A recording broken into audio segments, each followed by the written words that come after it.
Thought you could run, huh? The voice cut through the low hum of idling engines, sharp and certain, like it had already decided the outcome before the moment even began, and the heavy thud of a boot against metal followed, rattling the side of the 18-wheeler as the door, half open, was pushed shut again with quiet authority, not forceful enough to draw a crowd, but enough to make every nearby conversation stall just a little. Enough for heads to turn without meaning to. Enough for the air under the buzzing. Fluorescent lights of the rest stopped to tighten in a way no one could quite explain. And inside the cab, Danielle Brooks didn't move right away, her hands still resting on the steering wheel, fingers steady, knuckles relaxed, her breath slow and measured as if she had already rehearsed this moment 100 times before it ever arrived. The faint ticking of the cooling engine filling the silence around her while outside. Red and blue lights painted shifting streaks across the chrome of passing trucks and the rain-slick pavement beyond, though no rain was falling yet, just the thick promise of it hanging low in the sky, pressing down on everything like a held breath. And when she finally looked up, her eyes didn't carry panic or confusion, only a quiet awareness, the kind that came from long nights on highways stretching hundreds of miles through empty states. The kind that came from being watched more often than seen, and just beyond the glass. Officer Ryan Keller stood with his arms crossed, posture loose but deliberate, the weight of his badge not visible but unmistakably present in the way he occupied space, like the rest stop belonged to him. Like every truck that pulled in was a question waiting for his answer, and beside him, another officer lingered near the rear of the trailer, scanning, observing, saying nothing. Their radios crackling softly with distant chatter that didn't quite match the stillness here. Too many units for something this routine, too much. Attention for one driver who had done nothing more than pull in, park, and sit. And that was the part Danielle noticed most. Not the voice, not the lights, but the imbalance, the subtle shift in rhythm that didn't belong in an ordinary stop. And still, she didn't rush, didn't reach for anything, didn't speak, just sat there for one more second as the glow of the dashboard reflected faintly across her face, highlighting the calm set of her jaw, the controlled rise and fall of her chest, the silence inside the cab somehow louder than everything outside it. And when Keller knocked once against the door, not impatient, just expectant, she finally moved, slow and deliberate, turning the latch, pushing the door open again, the hinges creaking softly as cool night air slipped inside, carrying with it the distant scent of diesel and asphalt and something else harder to name, something like tension waiting to unfold. And as her boots met the ground, solid and steady, she lifted her gaze to meet his without challenge, without submission, just presence, the kind that didn't ask permission to exist. And for a brief moment, before anyone spoke again, before anything escalated or revealed itself, the entire rest stop seemed to hover in that space between assumption and truth, as if the night itself was watching, waiting to see who was about to be understood and who wasn't. Danielle stepped fully down onto the asphalt, the faint grit of it pressing through the worn soles of her boots as she closed the truck door behind her with a quiet, controlled motion, not rushed, not hesitant, just precise, like every movement had already been decided long before this moment. And for a second, she stood there in the glow of the overhead lights, the hum of refrigeration units from nearby trailers blending with the distant rumble of engines pulling off the interstate, creating a steady backdrop that almost masked the tension gathering between her and the two officers. And when she finally spoke, her voice was calm, even, carrying no edge. "Evening, officer." The words simple, neutral, but deliberate, as if she was placing them carefully into the space between them to see how they would land. And Keller did not return the tone, his gaze sweeping over her from head to toe in a way that was not curiosity but assessment, like he was fitting her into a category he had already chosen. And he nodded once toward the side of the truck, license and registration. He said, not raising his voice, not needing to, the authority in it already filling the air. And Danielle did not argue, did not question. She turned back toward the cab, reaching inside with steady hands, pulling a worn leather wallet from the console, the edges softened from years of use. And as she handed it over, her fingers did not shake, her posture did not shift, but her eyes flicked once, just briefly, past Keller toward the second officer who had now moved closer to the rear of the trailer, his flashlight tracing slow arcs along the sealed doors, lingering longer than necessary. And that was when the pattern became clearer. Not just a stop, not just routine, but something built on. Expectation, something already in motion before she ever pulled in, and Keller flipped open the wallet, scanning the identification with a slight tilt of his head, his expression unreadable, but his silence louder than any accusation, the seconds stretching just enough to draw attention from a few nearby drivers who pretended not to watch while absolutely watching, their conversations dropping to murmurs, their movements slowing. And Danielle felt it, that familiar shift in the environment where attention becomes weight, where presence becomes scrutiny, but she did not react. She did not fill the silence. She simply stood there, hands relaxed at her sides, breathing steady, grounded in a stillness that did not belong to someone caught off guard. And Keller finally spoke again, his tone edged with something almost conversational, but not quite. "You out of state," he said, glancing from the license back to her, "long way from home." And Danielle gave a small nod. "Long haul," she replied. The words quiet, factual, offering nothing more than what was asked, and Keller exhaled slowly, as if considering something, then gestured toward the truck. "Mind if we take a look inside?" The question framed like a courtesy but delivered like a decision already made, and for a brief moment, the air seemed to tighten again, not with confrontation, but with possibility, and Danielle held his gaze, not challenging, not yielding, just present, measuring the faint flicker of the overhead lights, catching in her eyes as she answered, "Is there a reason for the inspection, officer?" Her tone still even, still controlled, and Keller's lips pressed into something that was not quite a smile. "Just doing our job," he said, and behind him, the other officer paused, his flashlight beam going still against the metal doors, as if waiting for the next move, as if the entire moment had been leading to this single exchange, and Danielle felt it again, that subtle misalignment, that sense that the story they were telling did not quite match the one unfolding in front of her. But instead of resisting, instead of escalating, she simply nodded once, slow and deliberate, stepping aside just enough to clear the path,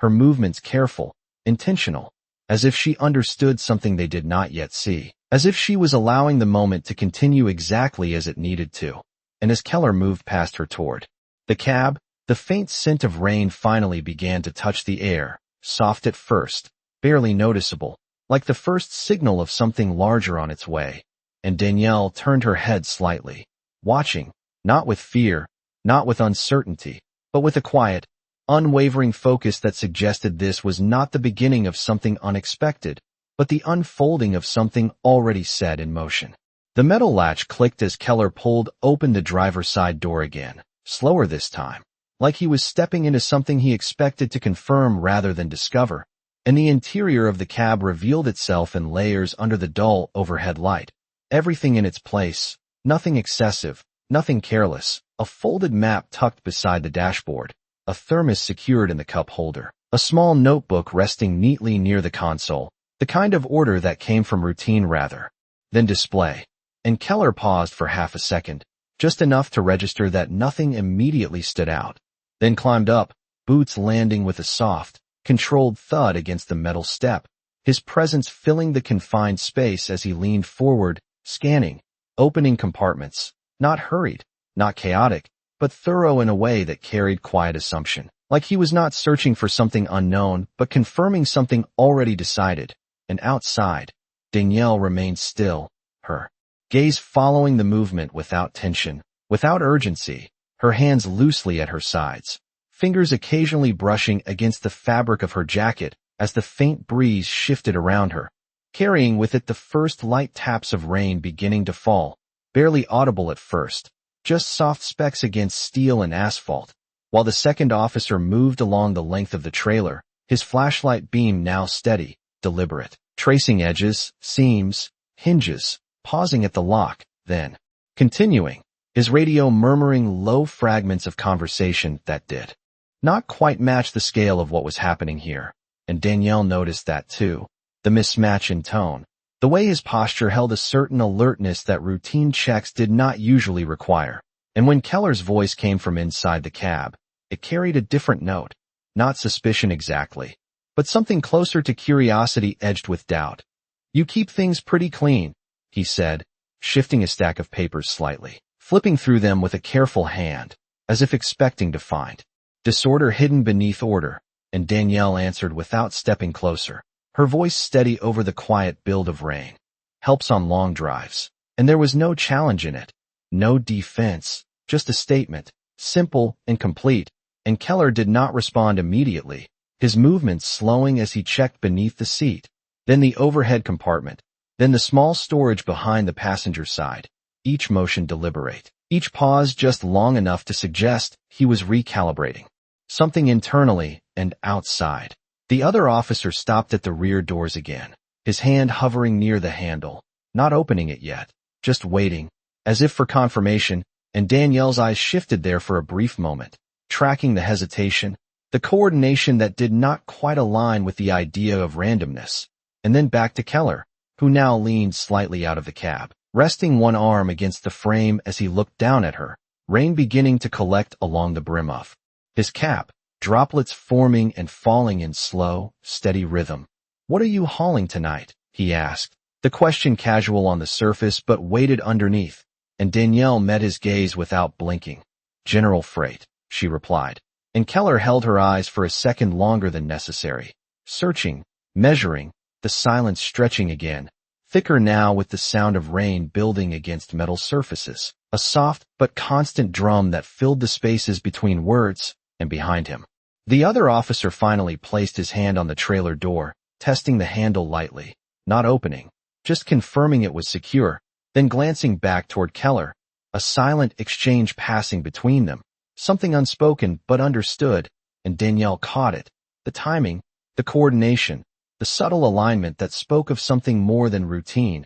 and still she did not interrupt, did not question further. She simply stood there, shoulders relaxed, breathing even. Her presence grounded in a calm that did not match the tension surrounding her, and Keller straightened slightly, his expression tightening just enough to suggest a shift in direction. "We are going to take a look back there," he said, no longer phrased as a question, and for the briefest moment, as the rain intensified, tapping louder now against the trailer walls and pooling along the pavement in thin reflective lines, Danielle's eyes softened almost imperceptibly, not with fear, not with resistance, but with a quiet recognition, like a clock reaching the point it had always been counting toward, and she nodded once, slow and certain, stepping back just enough to clear their path again, allowing the moment to unfold exactly as it was meant to, while somewhere beyond the rest stop, unseen but approaching, the distant sound of engines different from the steady flow of highway traffic began to rise,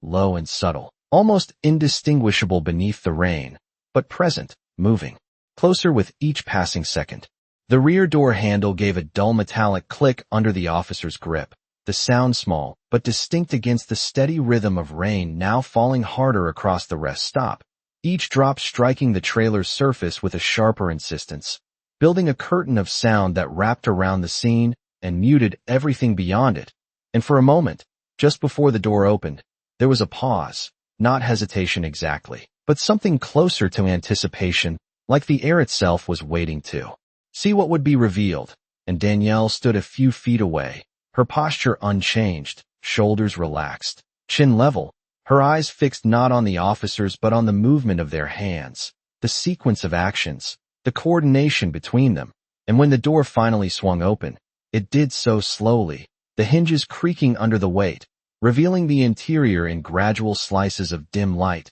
stacked pallets, secured cargo, straps pulled tight in clean lines, everything orderly, everything exactly where it should be, and the second officer stepped closer, lifting his flashlight, the beam cutting through the dim space, scanning across the surfaces, lingering on corners, edges, seams, searching for something that refused to appear, and Keller moved beside him now, his earlier certainty shifting subtly, not disappearing, but bending, adjusting to the absence of what he expected to find, and neither of them spoke at first. The only sound the rain and the faint hum of engines from trucks idling nearby, a few drivers now watching more openly, their silhouettes visible under the glow of the overhead lights, drawn by the stillness of the moment rather than any obvious disruption, and Danielle remained where she was, hands still, breath steady, her gaze moving once across the interior of the trailer, then back to the officers, as if confirming something silently,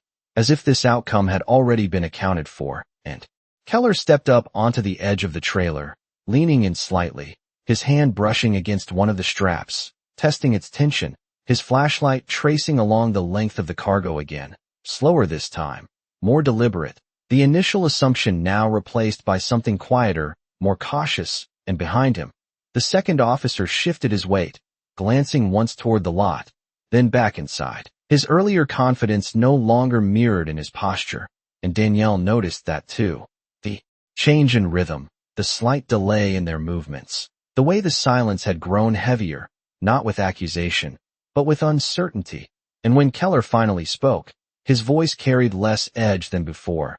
"Everything looks standard," he said, almost to himself, as if saying it out loud might produce a different result, and the second officer nodded once, though his eyes lingered a second longer than necessary on the cargo, as if trying to reconcile what he was seeing with what he had expected. And the rain continued to fall, now steady and full, creating thin streams along the pavement that reflected the flashing lights in broken patterns, red and blue stretching and bending with each ripple. And Danielle shifted her stance slightly, not out of discomfort, but adjustment, her boots pressing more firmly into the wet ground, her jacket darkening in patches where the rain had begun to settle, and still she said nothing, offered nothing, simply allowed the moment to continue. And Keller stepped back down from the trailer, his boots landing with a softer sound this time, less certain, his gaze moving from the open cargo to Danielle, then briefly toward the far edge of the rest stop where the darkness of the highway met the glow of the lights,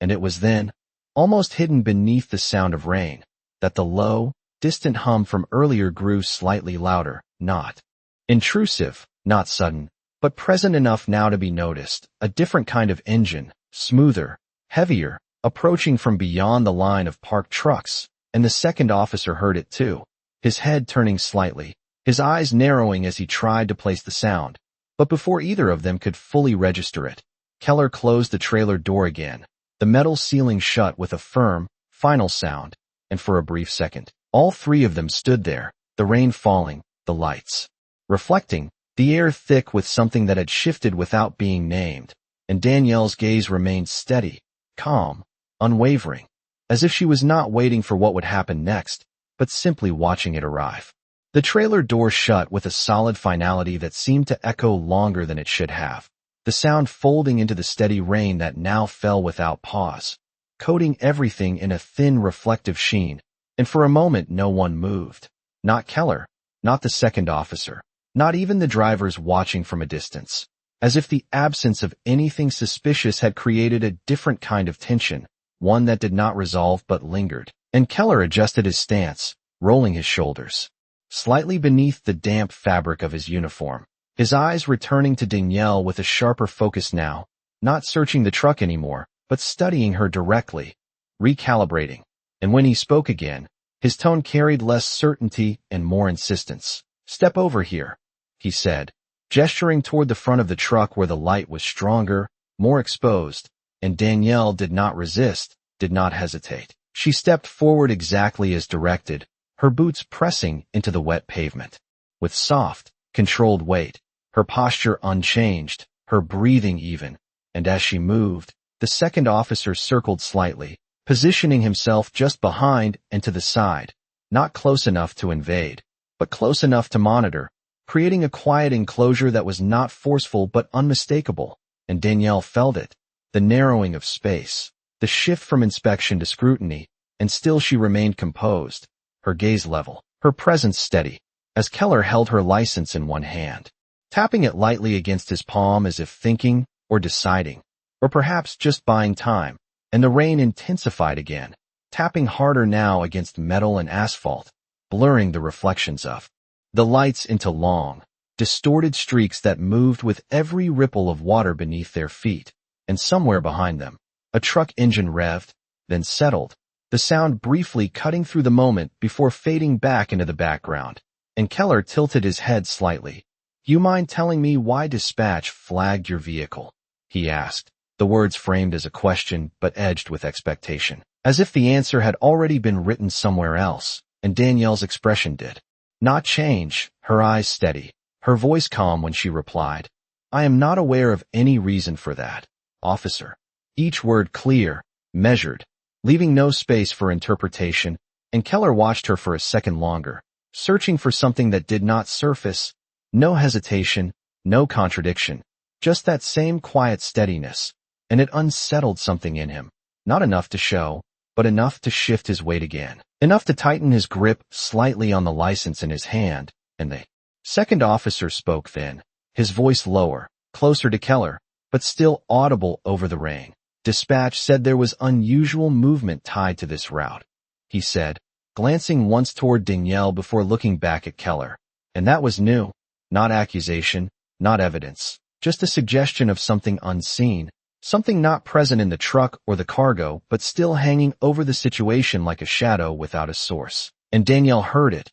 absorbed it, her eyes lowering for just a fraction of a second before lifting again, not in reaction, but in acknowledgement, like a piece of information being filed rather than challenged. And Keller nodded once, slowly, then stepped closer, not aggressively, but enough to close the distance between them, his voice quieter now, more controlled. Then maybe you can help us understand why everything about this stop feels off, he said, and for the first time. The question was not about the truck, not about the cargo, but about the moment itself, and Danielle stood there in the rain, water collecting along the edges of her jacket, dripping from the ends of her hair, her hands still relaxed at her sides, and she met his gaze without tension, without urgency, as if she had been waiting for that exact question, as if everything up to this point had been leading here, and in the distance, the low hum that had been building beneath the rain grew just a little louder, still subtle, still distant, but now unmistakably closer,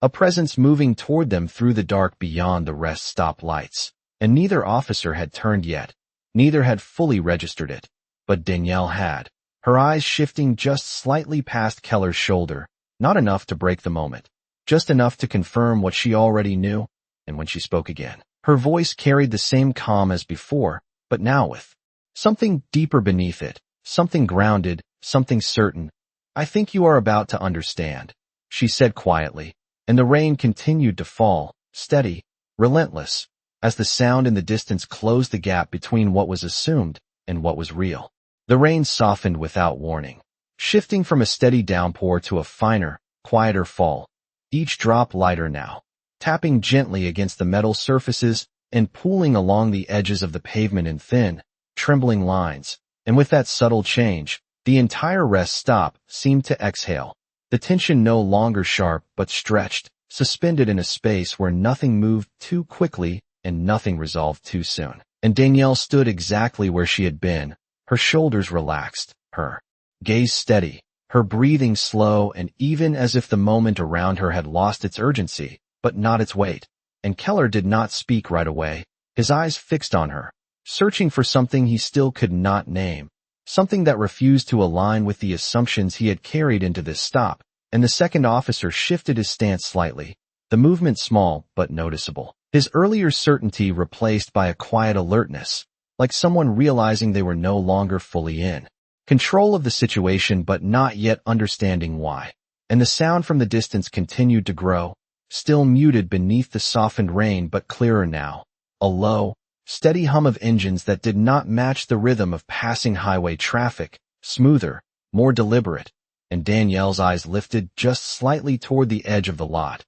not enough to break her focus on Keller, just enough to acknowledge what was approaching. And Keller followed that glance instinctively, his head turning. Just a fraction, his brow tightening as he tried to place the sound, but before he could fully turn, Danielle spoke again, her voice calm, almost quiet, but carrying a weight that settled into the space between them. You ever notice how sometimes a situation feels bigger than it looks? She said, not as a challenge, not as a warning, but as an observation, something simple and grounded. And Keller looked back at her, the question catching him off guard, not because of what it meant, but because of how it was said, without urgency, without fear, just clarity. And for a moment he did not answer, his mind shifting through Possibilities that no longer felt as certain as they had minutes before, and the second officer finally turned his head fully toward the direction of the sound, his flashlight lowering slightly as he focused on the far edge of the rest stop,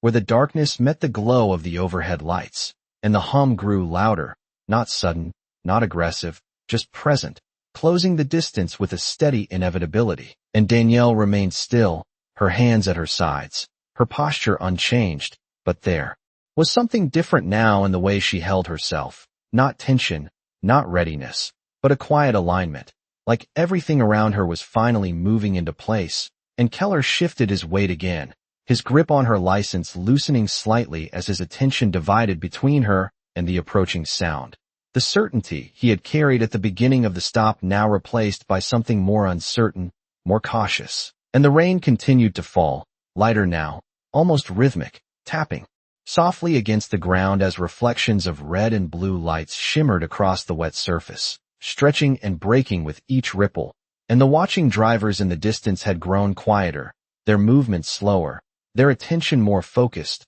drawn not by action but by the absence of it, by the sense that something unseen was about to surface. And Danielle's gaze returned fully to Keller, steady and composed, her expression unchanged. And for a brief moment, the entire scene held in that balance, no one speaking, no one moving, just the sound of rain and the low hum of engines drawing closer. And then, at the far edge of the lot, just beyond the line of parked trucks, a faint set of headlights appeared, cutting through the darkness with a steady, controlled brightness that did not flicker or rush. And the second officer straightened slightly, his posture tightening, as recognition began to form, though not yet complete. And Keller's eyes followed the light, his jaw tightening just enough to suggest that something had shifted beyond his control. And Danielle did not turn this time, did not need to, her calm unchanged, her presence steady as the moment that had been building quietly, patiently,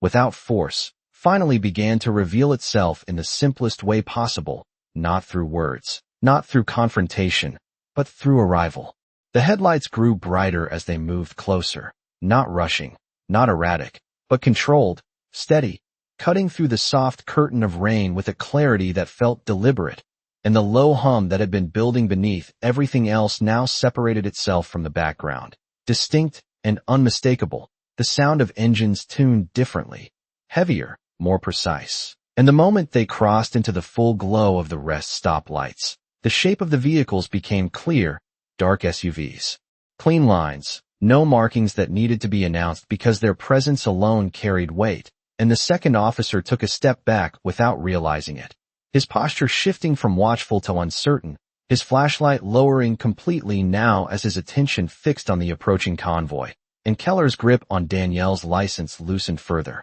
his hand dropping slightly at his side as his focus moved away from her and toward what was arriving, his earlier control dissolving not abruptly but steadily, like something slipping through his fingers before he could fully register it. And Danielle did not move, not yet, her stance unchanged, her gaze calm as the vehicles came to a smooth stop a short distance away, engines idling low, doors opening in quiet sequence, not hurried, not aggressive, just efficient. And figures stepped out, dressed in dark jackets that caught the light in subtle ways, their movements coordinated without needing to be spoken. And for a moment, no one spoke, the rain filling the space between them, softer now but constant, tapping against metal and pavement as if marking time. And one of the agents stepped forward, his presence firm but composed, his eyes scanning the scene quickly, taking in Keller, the second officer, the open space, and finally settling on Danielle.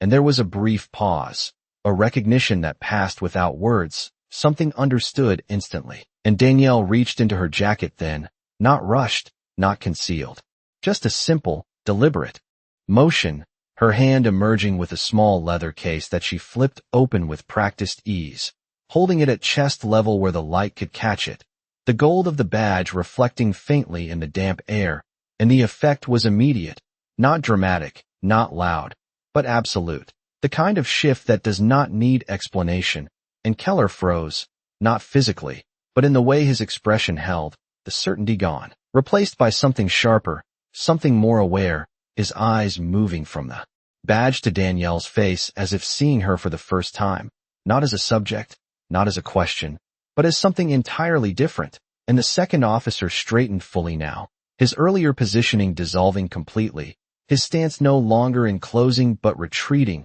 creating space where before there had been pressure, and the agent who had stepped forward gave a small nod, not exaggerated, just enough to confirm what the badge already said. "We will take it from here," he said, his voice calm, measured, carrying authority that did not need to rise to be felt, and Keller did not respond immediately, his mind catching up to a reality that had shifted without warning, the pieces rearranging themselves into something he had not anticipated, and Danielle lowered the badge slowly, closing the case with the same controlled motion, her expression unchanged, no satisfaction, no tension, just the same quiet composure she had carried from the beginning, and for a brief moment, the rain, the lights, the engines, everything seemed to settle into a new balance, one where the assumptions that had shaped the start of the encounter no longer held any weight, and Keller finally exhaled, a small, almost imperceptible release, his shoulders lowering just slightly as the understanding fully set in,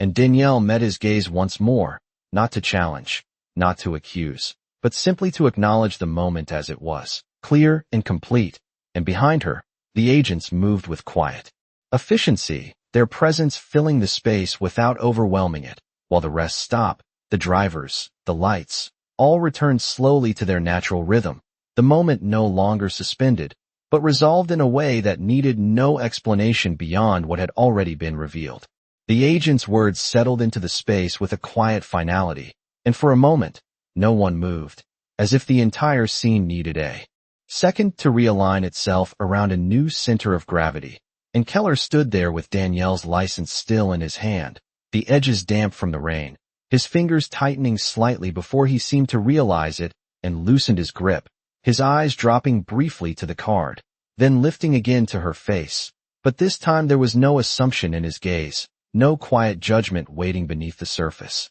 only a growing awareness of what had just unfolded and what it meant, and the second officer shifted again, stepping back another half step, creating more distance, not out of instruction, but instinct, his earlier posture completely gone now, replaced by something more measured, more careful, as if every movement needed to be reconsidered in light of what had been revealed, and Danielle remained where she was, her stance unchanged, her expression steady, not hardened, not softened, just present, grounded in a calm that did not fluctuate with the shift in power around her, and the rain continued to fall lightly, the droplets smaller now, softer, tracing quiet lines down the sides of the truck and pooling at the edges of the pavement, reflecting the glow of the overhead lights in long, wavering streaks, and behind her, the agents moved with quiet coordination, one of them speaking low into a radio, another walking toward the rear of the trailer with a focused, purposeful stride, their presence controlled, contained, not disruptive but undeniably authoritative, and Keller finally stepped forward, closing the small distance between himself and Danielle, his movements slower now, more deliberate, as if aware that every action carried weight, and he extended the license back toward her, the gesture simple, almost routine, but the pause before she took it stretched just long enough to hold meaning, and when she accepted it, her fingers brushed the edge lightly, steady and precise, and she tucked it back into her jacket without breaking eye contact, and Keller cleared his throat softly, the sound almost lost beneath the rain. "Ma'am," he began, the word unfamiliar in his mouth in this context, not forced, but not fully settled either, and he hesitated, just for a second, searching for something to say that would fit a moment that had already moved beyond explanation, and Danielle watched him, not pressing, not rescuing the silence, just allowing it to exist. And that was what made it heavier, not confrontation, not accusation, but the absence of both, and Keller nodded once, a small, contained motion. "We were acting on information," he said finally, his tone lower, more measured, not defensive, not apologetic, just stating what he could, and Danielle's expression did not change, but her eyes softened slightly, not with forgiveness exactly, but with understanding of something larger than the moment itself, and she responded quietly. "Information matters," she said, her voice even, but so does how you see people standing in front of you. And the words settled gently, without force, without emphasis, but they carried through the space more clearly than anything else that had been said. And Keller held her gaze for a second longer, the meaning landing in a way that required no further explanation, and he gave another small nod, this one slower, more certain, as if acknowledging something he had not fully considered before, and the second officer looked between them, his posture still reserved, his earlier confidence replaced by a quiet attentiveness, as if he too was absorbing the shift, not just in authority, but in perspective. And behind them, one of the agents called out softly, a signal more than a statement, and the movement around the trailer increased slightly, purposeful but controlled, the operation continuing without disruption. And Danielle turned her head briefly toward the sound, then back to Keller, her composure unchanged, and for a moment, nothing more needed to be said. The rain falling lightly, the lights reflecting across the wet ground, the engines idling in a steady hum, and the space between them no longer defined by tension or assumption, but by a quiet, undeniable clarity that had arrived without force and settled without resistance. The rain eased into a soft mist, barely more than a whisper now as it settled over the rest stop, turning the harsh reflections of earlier into something gentler, something quieter, and the space that had once been tight with tension now felt open, almost still, as if the night itself had shifted into a different rhythm. And Danielle stood for a moment longer where she was, her gaze drifting briefly across the scene. The agents moving with calm precision near the trailer, the dark SUVs idling. With a steady, controlled presence, the distant drivers returning slowly to their routines, conversations resuming in low voices, engines humming back into familiar patterns, and nothing about it demanded attention anymore. Nothing pulled at the moment, and that was what made it complete. And she turned then, not abruptly, not with urgency, but with the same measured ease she had carried from the beginning, stepping back toward the cab of her truck, her boots pressing softly against the damp pavement, leaving faint impressions that filled almost immediately with water. And Keller remained where he was, watching, not with authority now, not with scrutiny, but with a quiet awareness that lingered. His posture relaxed in a way it had not been before, his shoulders no longer squared against a perceived challenge, and the second officer stood beside him, hands at his sides, his earlier stance replaced by stillness, as if both of them understood that nothing more needed to be said, not because there was nothing left, but because the moment had already delivered everything it needed to. And Danielle reached the truck, her hand resting briefly against the cool metal of the door, the surface still holding the faint warmth from earlier, and she paused there for just a second, not out of hesitation, but as if marking the transition from one space to another, from the weight of the encounter back into the quiet solitude of the road. And when she opened the door, the hinge moved smoothly, the familiar sound grounding, steady, and she climbed inside with practiced ease, settling into the driver's seat as the interior welcomed her with its ordered stillness, the dashboard lights glowing softly, the world outside now framed by the edges of the windshield. And for a brief moment, she sat there, hands resting lightly on the steering wheel, her breath slow, her expression unchanged, not reflecting on what had happened, not holding on to it, simply allowing it to pass. And outside, Keller took a small step back, his gaze lingering on the truck, then shifting once toward the agents, then back again, as if tracing the outline of a lesson that did not need to be spoken aloud. And the rain continued to fall in its softer form, barely audible now, a quiet presence rather than a force. And Danielle turned the key, the engine coming to life with a low, familiar vibration, steady and reassuring, and the headlights cut forward through the mist, illuminating the path ahead in clean, defined lines. And she adjusted her mirrors once, a small, precise movement, then guided the truck forward, the tires rolling smoothly over the wet pavement, leaving behind the space where everything had shifted without noise, without spectacle. And as she moved toward the exit of the rest stop, the glow of the overhead lights faded gradually, replaced by the open stretch of highway beyond, dark and wide and waiting. And behind her, the figures, the vehicles, the moment itself, all settled back into the quiet of the night. But something remained, not visible, not tangible, just a stillness that carried meaning, a silence that did not need to speak because it had already been understood.